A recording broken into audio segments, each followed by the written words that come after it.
But how will these overnight cues impact our own markets? We have our research team joining in to tell you just that, what the trade setup is looking like, the stocks that are likely to be in the news, and the action from the F&O space as well. So, Darshan, let me come across to you first up. What is the market setup looking like today? Morning, Sonal. So, well, in the last few days, it's more about cryptos than equities.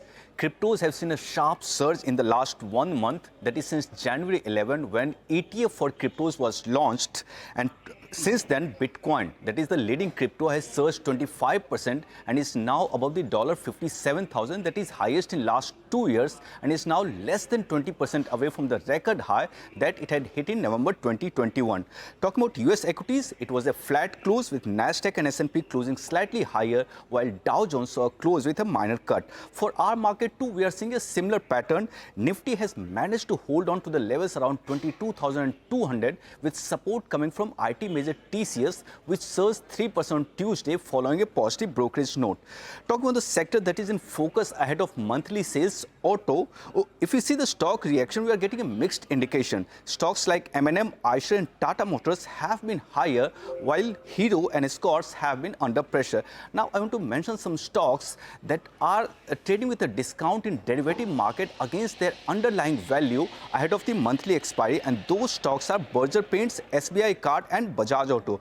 On to institutional activities, FIs have sold shares of rupees 1,500 crore and it was offset by DIIs, which bought shares worth rupees 2,900 crore in the cash market on Tuesday.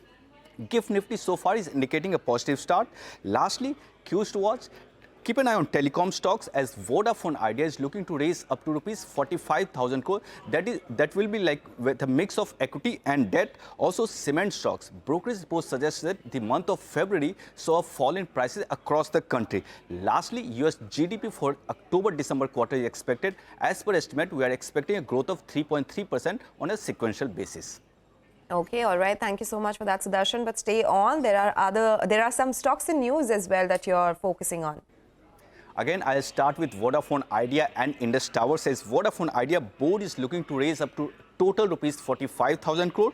Board has approved equity fundraising up to rupees 20,000 crore and companies in talks with lenders for debt funding of rupees 25,000 crore. Remember, promoters have said that they will participate in the equity fundraising. Next is Vedanta. Nuvama reiterates buy rating with a target of rupees 394 per share. Nuvama says FY25 should be a transformational year for the company and debt is likely peaking out. Next is Capital SFB. Company has reported Q3 earnings which are mixed.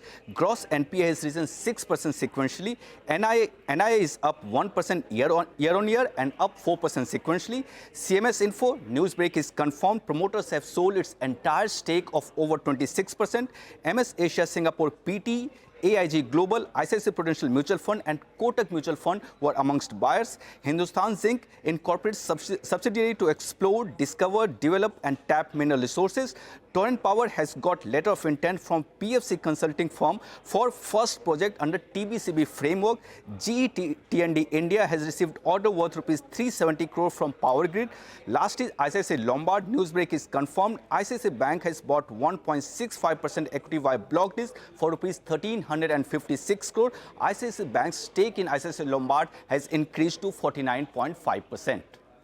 Okay, all right. Thank you for that list, Sudarshan. Finally, let me go across to Nigel. He's joining in with all the cues from the F&O space. Hey, Nigel. Hey, morning, Sonal. In yesterday's trading session, we did see an outperformance on the larger cap names. So the Nifty did quite well, but there was some pressure being seen in the broader market. So I'll be interested to see whether or not the broader markets want to pause for breath and then, in fact, move up because it's already had a good heady run.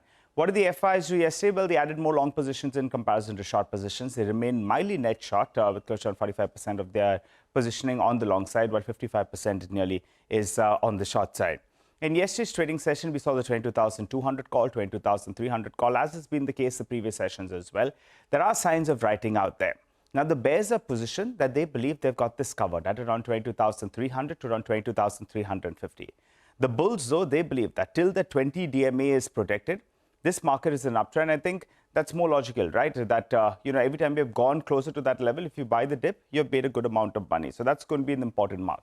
On the Nifty Bank, it's going to be quite crucial because it's pat in the middle of the 20 and the 50 DMA. 50 DMA is only around 150 points away from current levels. So you'll want the Nifty Bank to go ahead, conquer that mark and then make a dash towards 47,500. For me, that's the trigger for the markets to move up because the Nifty Bank has been an underperformer. If that can get closer to around 47,500, it'll spell good times. The stock that we'll track today is Shriram Finance. Yesterday, it had a very, very volatile trading session. And in the March series, you saw a big amount of open interest build up. So there was a short rollover that we saw out there.